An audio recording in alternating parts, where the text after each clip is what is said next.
Ananias, the Lord whispers in a vision to an early follower of Jesus in Acts chapter 9, 10 through 11. Yes, Lord, Ananias answered.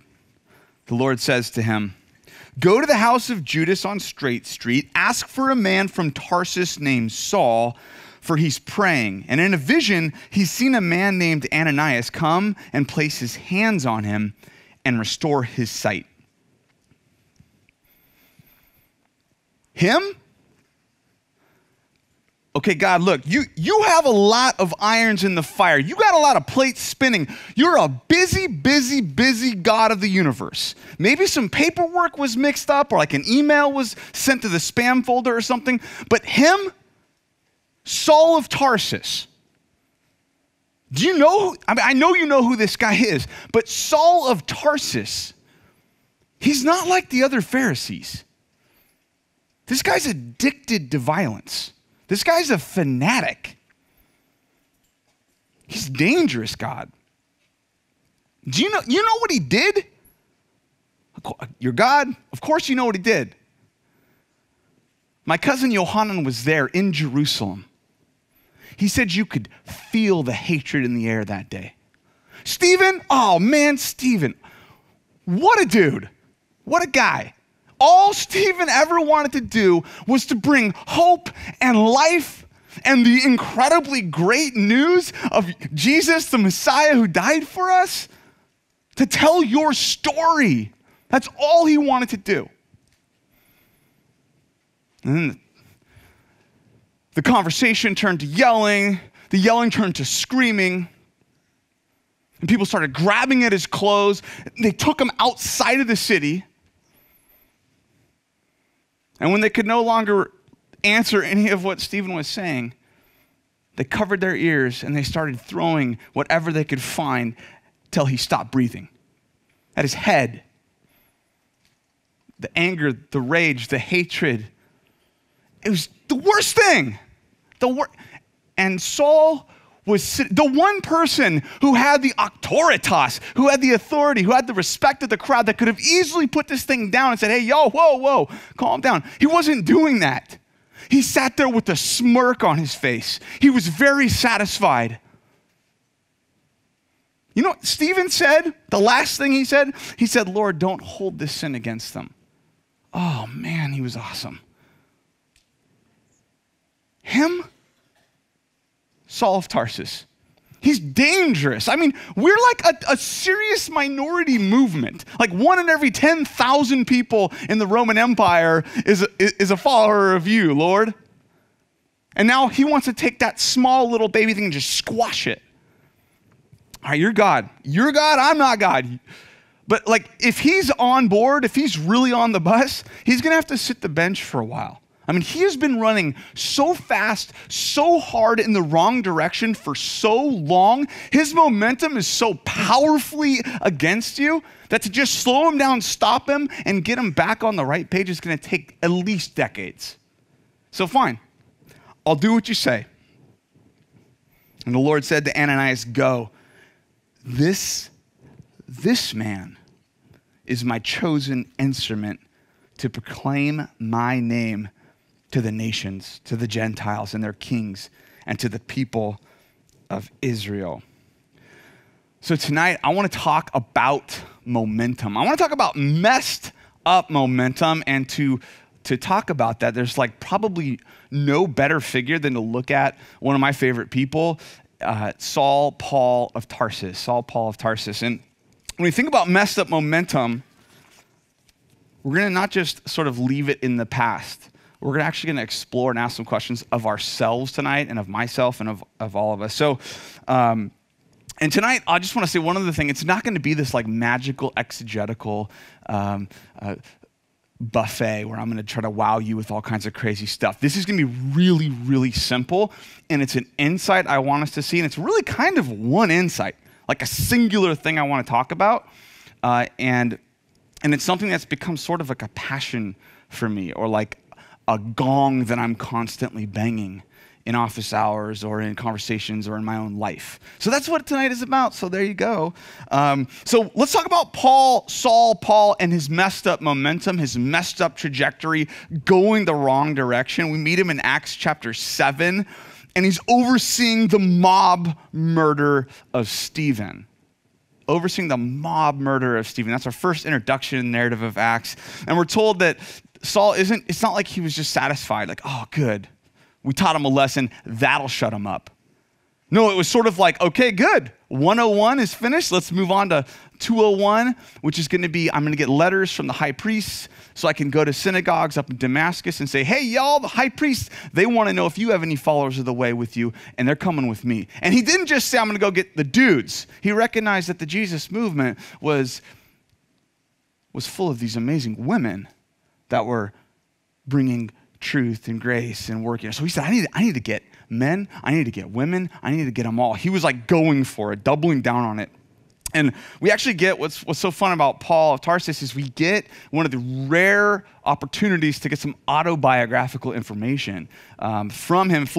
In Philippians chapter 3, we have this little bio, this short bio of Saul, Paul of Tarsus. And he had his name, by the way, just a fun fact, Saul and Paul. It wasn't like he used to be Saul and then he found Jesus and now he's Paul. Rather, those names were interchangeable. He could use them, typically Saul in a Jewish audience, and then Paul would be more of a kind of a Romanized context. Talk about that some other time. But Philippians 3, he says this, and starting in verse 4, he says, if someone else, he says, let me tell you about myself. Because there's some people talking about themselves, saying they have a nice resume, a good CV.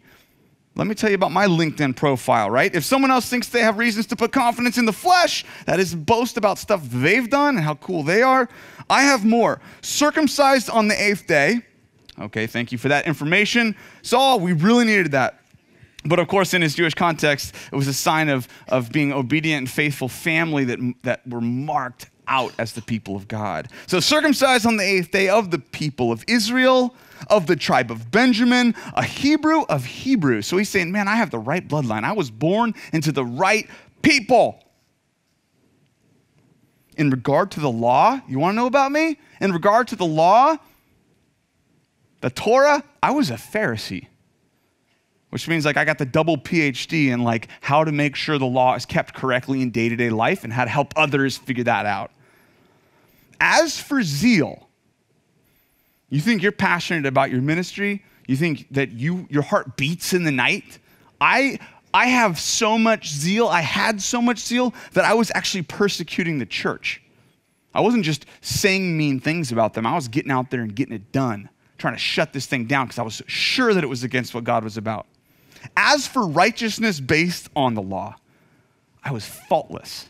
So we have this perspective of Paul, both from Acts and then from his own autobiography, that shows him as someone who was respected, who was feared, and who was incredibly dangerous, a very dangerous enemy to have, who's getting closer and closer to his target of just crushing this new movement. But something amazing happens. Something unbelievable happens. In Acts 9, back into the narrative of Acts, we'll jump. We see Saul is interrupted. He's disrupted. Meanwhile, Acts 9:1, Saul was still breathing out murderous threats against the Lord's disciples. I mean, he has hardly finished cleaning up the blood of Stephen off of his clothes, and he's already breathing out murderous threats against the Lord's disciples. He went to the high priest, asked for letters from the synagogues in Damascus, that if he found anyone there who belonged to the way, whether men or women, he might take them as prisoners to Jerusalem. As he neared Damascus on his journey, suddenly a light from heaven flashed around him. By the way, this thing that Paul spearheaded, that he was sort of oversaw and said, this is great. I love what's happening here. This actually broke out the first persecution against the Jerusalem church, particularly the Greek-speaking Jewish Christians of the Jerusalem church. So this had really big ripple effects, his leadership in the wrong direction. So suddenly there he is on his way. You know the story if you've been to Sunday school or you've been in any survey class of the New Testament with me. He sees a light from heaven that flashes around him. He falls to the ground. He hears a voice say to him, this is pretty profound. This is like a message in and of itself right here. Saul, Saul, why do you persecute me? I won't preach on this, but man, I want to, because that's a great thing, right? Like, when did I hurt you? What have I done to you? I never really met you. If Paul had met Jesus, you know Luke would have slipped it in there in his gospel somewhere. It would have been like, how great would that be? All of a sudden, at the cross, there's someone introduced as Saul of Tarsus. We'll meet him in the sequel. We'll really see a lot about him. Instead, we don't see him until, of course, Acts 7. So he doesn't know Jesus. He's never actually hurt Jesus. He's done nothing to Jesus. But Jesus is so intimately connected with it. He's so intimately protective and dwelling with his people that to hurt them is Jesus being hurt. He said, you're hurting me. Why are you persecuting me? They didn't even say my people. That's cool. Okay, keep going, James. That's my first name. Verse 5, who are you, Lord? He asked. I am Jesus, whom you are persecuting. Now get up, go into the city. You'll be told what you must do. The men traveling with Saul stood there speechless. They heard a sound. They didn't see anyone. Saul got up from the ground. He went, opened his eyes. He could see nothing. So they led him by the hand to Damascus. For 3 days, he was blind. He didn't eat or drink anything. He was just like in total disillusionment. I was going in one direction. What has happened? And then we see something. We see a new trajectory for Paul. We see this, what has captured him? What has changed everything? It wasn't that on his way to Damascus, he started thinking about it. I was like, man, I'm kind of being jacked up, man. I'm like hurting some good people, and this is just not right. I'm going to go home. I'm going to think through my life, and maybe I'll mellow out. And he doesn't have like this sort of sense of this isn't the coolest thing. He didn't even think about Stephen's sermon. Okay, your forefathers were the problem, and they were, wow, that's kind of right. Oh my gosh, I've made a huge mistake. And goes home and fixes it. No, instead, he thinks he's doing the right thing, and then he catches a glimpse of something so much bigger and better. Philippians 3, back to his autobiography.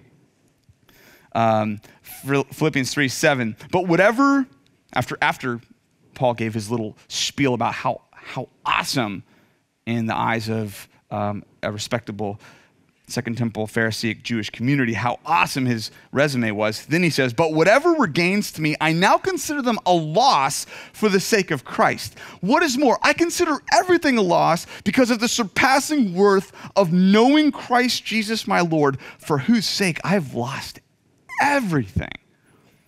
More than that, I consider them as rubbish, as garbage. My favorite Greek word. I think I've spoken on this in chapels like 10 times already, but I bring it in every time. As skubala. That's his term. It's a great word. It doesn't mean garbage or rubbish. It means like garbage and rubbish if you put poop on it. And that's what it is. Skubala! I consider all that stuff I thought was so great. All that energy. I was driving hard. I mean, this dude is ambitious. Y'all know the roommate of yours is ambitious. They're up at 4:30 in the morning, going to the gym, coming back, studying their Greek, and you're like, what are you? And why? And this is Saul, man. This would be him. Like, he's just so ambitious, and he's done so much, and it looks really good, and he says all of it was skubala. I consider it all garbage, poo-poo, that I might gain Christ and be found in him, not having a righteousness of my own that comes from the law, but that which is through faith in Christ, a righteousness that comes from God on the basis of faith. So he's overwhelmed by this Christ and by how amazing it is. And compared to that, everything else just sort of pales. There's no comparison. But tonight, what I really want to focus on, the sort of simple observation, is I want to look at Saul's momentum. Look at his momentum, his messed up momentum. Because like what I'm thinking, and I kind of did my little Ananias monologue, one night only, you experienced it. I'm sorry you had to. But the idea of like, okay, Saul, here's how I would think of it. You're moving so fast in the wrong direction, completely messed up. We got to stop you, slow you down, stop you, sit you down, figure out what this whole Jesus thing's about, get you all educated, get your 30 units of Bible finished, and then maybe go on to do a full bachelor's degree in it, and then we'll get you moving slowly in the right direction. On the 4th of July, every 4th of July, it's my favorite one-day holiday. Christmas is my favorite holiday season, because for me it does stretch the entire year, the whole thing. My wife, God bless her. She's so wonderful. She's actually just maybe the greatest person, and besides Jesus, and she has to listen to it all year long. But 4th of July is like my favorite one-day holiday. We go crazy. I live in Redondo Beach. Any South Bay people in here? South Bay folks? Representing South Bay. All right, there we go. So around South Bay. So I love you all equally. But South Bay people, I love you too. Plus like one. So in Redondo Beach, we have this huge 4th of July run. And I'm not a competitive man. I don't follow sporting events and games and things like that. I don't know what's happening with anything when it comes to sports. But because I'm like the Incredible Hulk, but instead of getting like strong, and I just get ferocious when I'm competitive. So I get really competitive. And we do this race, and there's like 1,000 people, like tens of thousands of people in my mind in this race every 4th of July. The whole community shows up for it.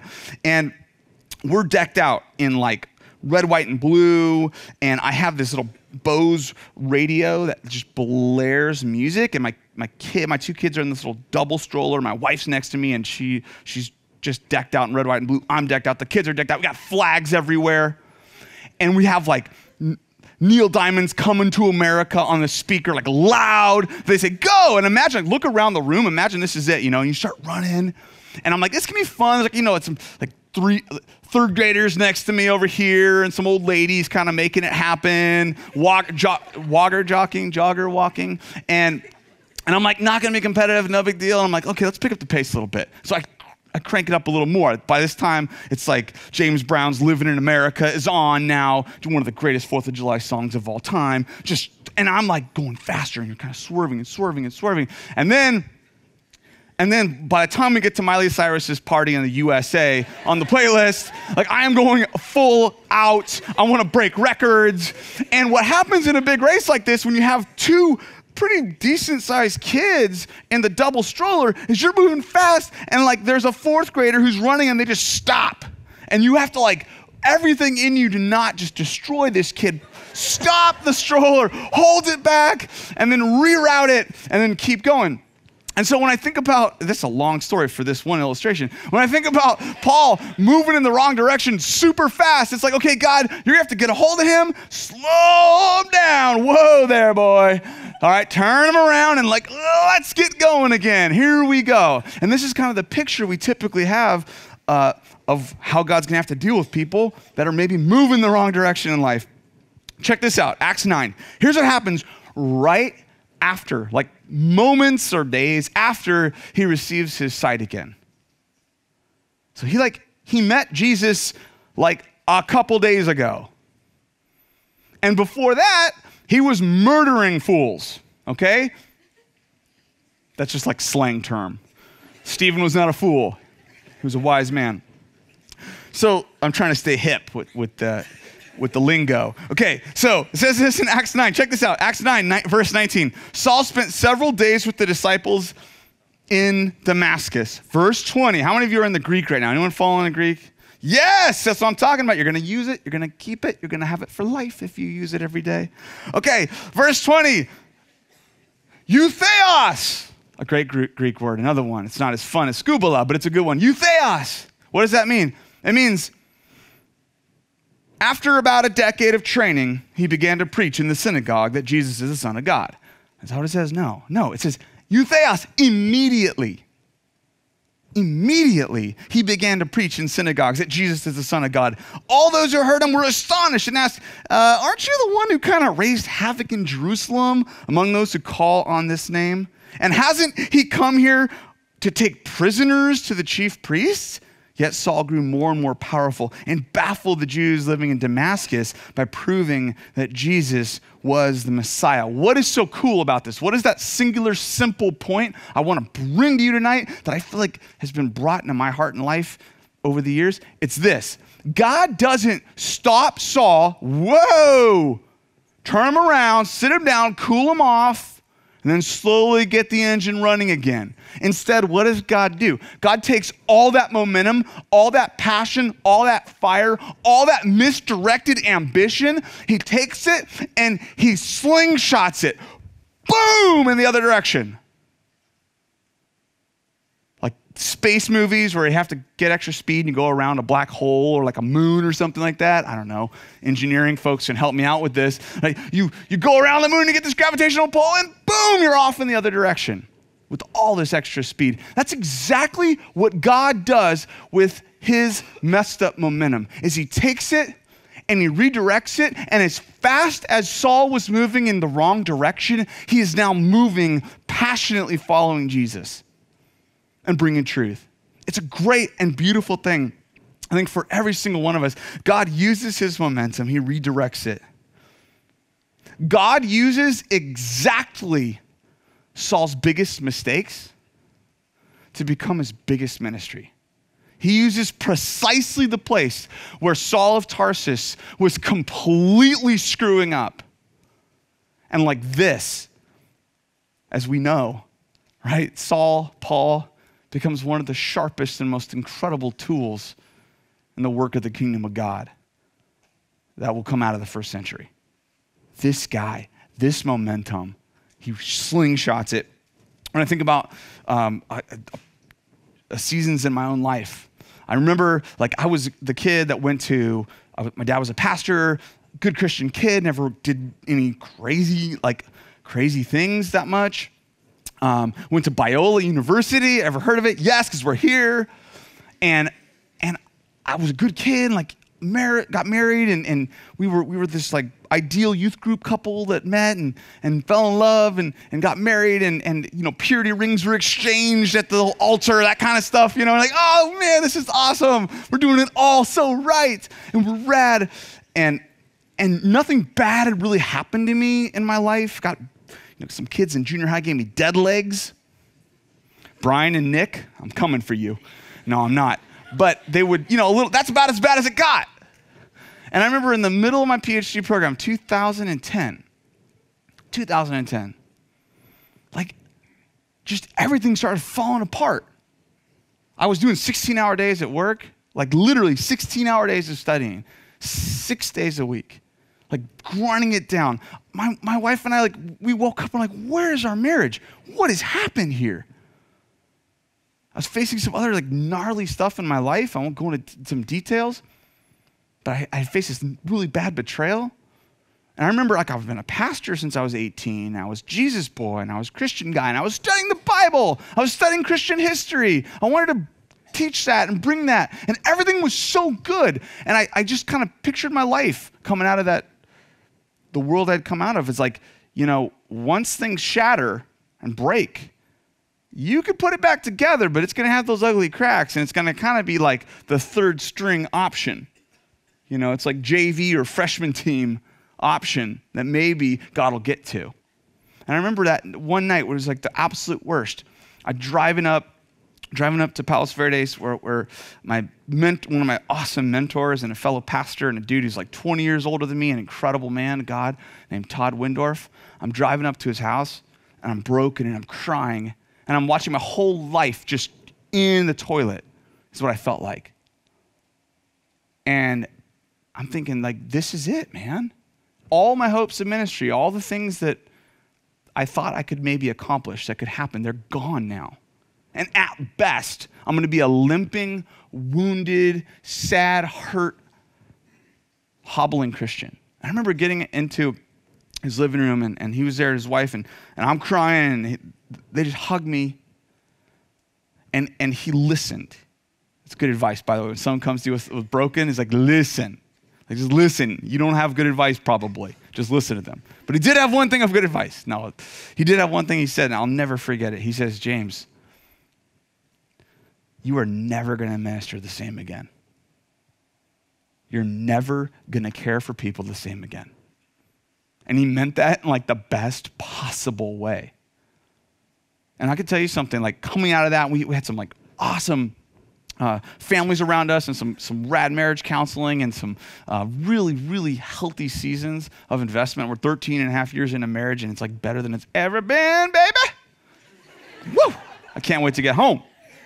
See my lady. So, I don't know why that's so funny, but it is sort of awesome. So things are rad, okay? What I'm trying to say, but you know what's even better? what's even better and what is so beautiful about that is the fact that like I don't minister the same. I used to get very uncomfortable with other people's messiness. I get uncomfortable with it. You know, like I like big groups. Let's talk about big groups. Let's do a little laughing, do a little like emotional stuff. I'm out.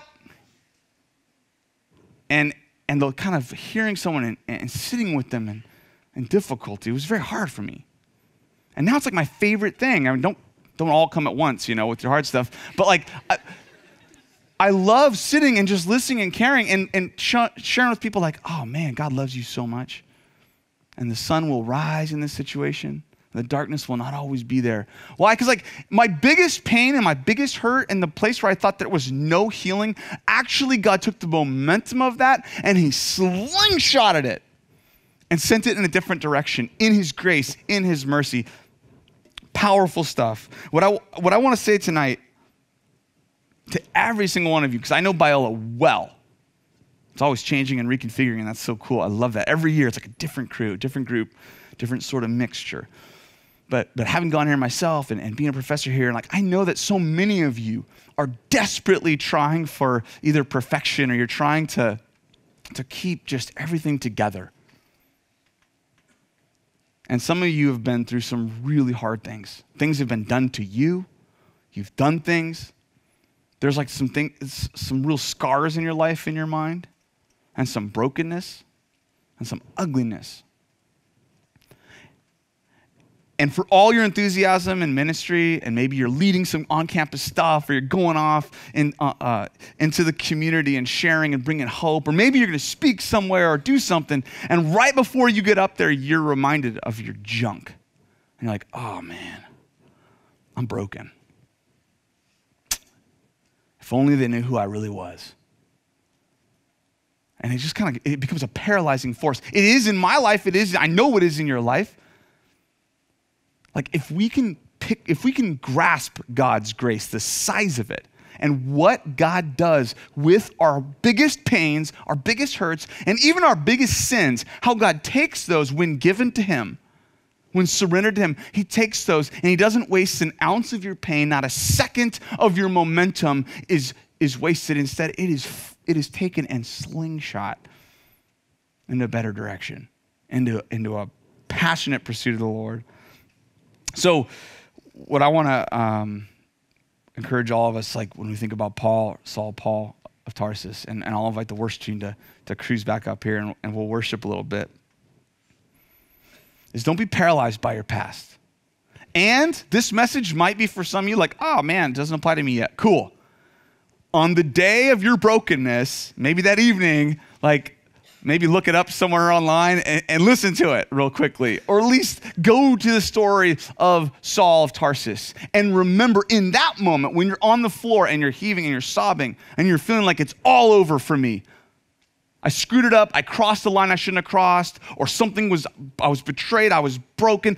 I've been hurt so bad. I'm damaged materials. On that day, I want you to remember this. And I want you to remember where your biggest pain and darkness may just be the source of the greatest light that God does in your life. He does it all the time. He does it again and again. It seems to be kind of God's thing. He loves redirecting your momentum. And he will do it again and again. Biola University prepares Christians to think biblically about everything, from science to business to education and the arts. Learn more at biola.edu.